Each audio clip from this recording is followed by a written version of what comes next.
আমাদের ডিফেন্স বন্ধুরা আমাদের শেখ হাসিনার ভাষায় কথা বলেন।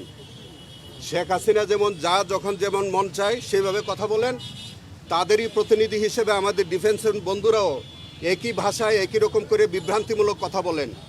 আপনারা দেখেছেন না 5ই আগস্টে তো আপনারা দেখেছেন যে 6:30টার সময় তিনি ভার্চুয়াল মিটিং করবেন, ওনার চেহারা দেখাবেন, পরে কণ্ঠ দেখালেন, কণ্ঠ শোনালেন। তো সেই কারণে আমাদের ডিফেন্সের বন্ধুরাও তাদের দ্বারাই প্রভাবিত হয়ে এই জাতীয় বিভ্রান্তিমূলক বক্তব্য তারা মিডিয়ার সামনে, জাতির সামনে উপস্থাপন করেন। এটা অত্যন্ত দুঃখজনক। কারণ হচ্ছে জাতিকে আর বিভ্রান্ত করার কিন্তু আর সুযোগ নাই। এখন এই জাতি তারা নিজেরা ভুক্তভোগী। বাংলাদেশের প্রত্যেকটি মানুষ তারা এই বিগত সরকারের আইন শৃঙ্খলা বাহিনী বলেন, রাজনৈতিক ব্যক্তিত্ব বলেন, তাদের দ্বারা হয়রানির শিকার হয়েছে। অনেক আজকে প্রায় 30,000 মানুষ অঙ্গহানি হয়েছে, পঙ্গুত্ববরণ করেছে।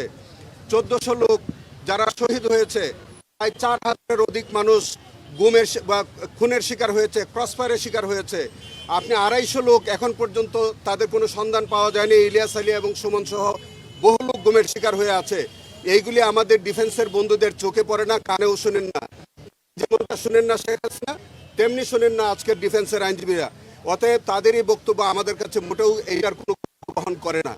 আমাদের সাক্ষ্য প্রমাণে, আমাদের এভিডেন্সে যেটা আসছে সেটি আপনাদের সামনে আমরা তুলে ধরার চেষ্টা করি। আমরা যেমন বলছি তেমনিভাবে আমরা কোনো গোপনীয় ট্রায়াল আমরা করছি না, আমরা কোনো ক্যামেরা ট্রায়াল করি না। আমরা যে ট্রায়ালটা করছি এটা অত্যন্ত স্বচ্ছতার সাথে সারা পৃথিবীর মানুষ আমাদের এই ট্রায়াল দেখছে এবং আন্তর্জাতিক মানের, আমার মনে হয় বাংলাদেশ পৃথিবীতে একটা নজির হয়ে থাকবে যে এর চেয়ে স্বচ্ছ এবং আন্তর্জাতিক মানের বিচার আমার মনে হয় পৃথিবীতে অন্তত বাংলাদেশ করে দেখাই দিচ্ছে।